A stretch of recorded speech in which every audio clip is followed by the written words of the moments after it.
Begin your sweep. Find Kerrigan. Hello and welcome to our first hands-on for Starcraft 2 Heart of the Swarm, which we got to play late last week. Sarah.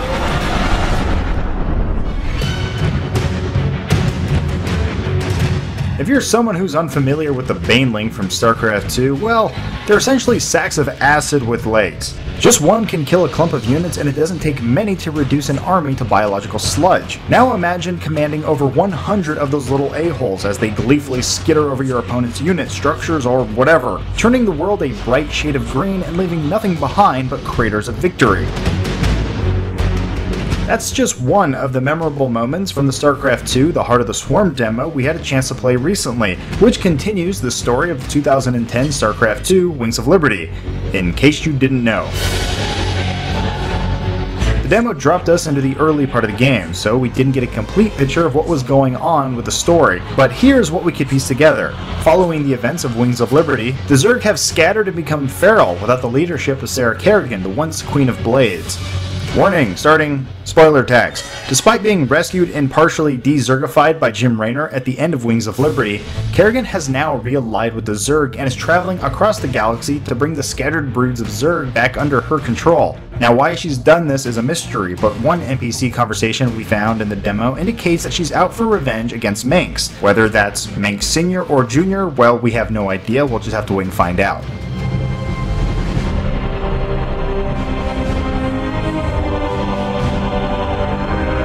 Kerrigan is now present in all of the game's levels as a hero unit, sporting a mix of Zergy and Ghosty abilities, depending on which skill set you pick before each mission. If you start with Corruption, you can cause a unit to explode into broodlings, tiny little bug guys that automatically attack anything hostile in your area.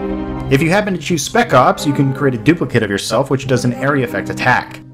The developers clearly want you to lead the charge with Kerrigan in most of the circumstances. Not only does she level up and gain more abilities throughout the campaign, but if she dies, she resurrects for free after a short period of time. It's an interesting idea for the series, but we're curious to see how it plays out for the whole of the campaign. The maps we played echo the sensibilities found in Wings of Liberty, and that each level has a unique twist. The demo only offered 2 levels, but it was enough to get an idea of how Blizzard is pushing original ideas. The aforementioned Baneling Armageddon came on the tail of an egg-collecting race between Kerrigan and a brood mother in a swamp area.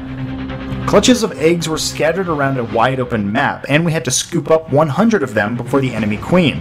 After collecting the eggs, you're then instructed to wipe out the enemy's base. It's a simple objective, but if you accomplish all the bonus quests, you're given that Baneling Million Man March for free.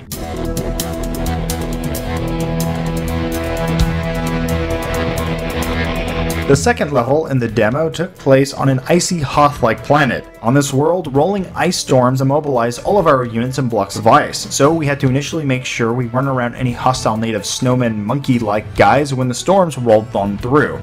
However, once we killed enough pesky snow gorillas, the Zerg absorbed their DNA, and with it, resistance to the cold. And then, wouldn't you know it, that's exactly when we stumbled across a meddling Protoss. It was here that the objective changed to wipe out the Protoss before they could call for any help, and thankfully they weren't as adaptive as the Zerg.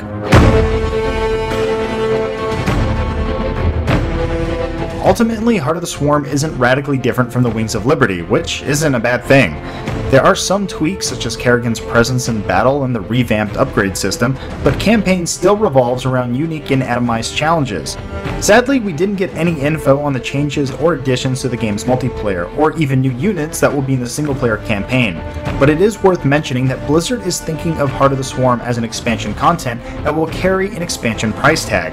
This most likely means that Heart of the Swarm will cost around $40.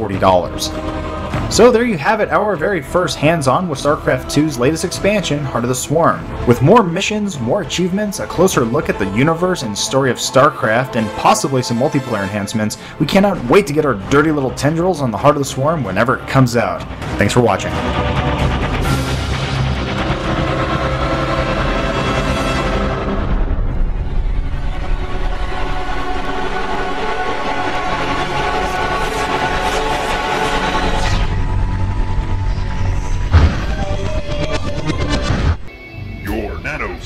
Powered and active. Jump into the next evolution of war with the new Crisis 2 badges.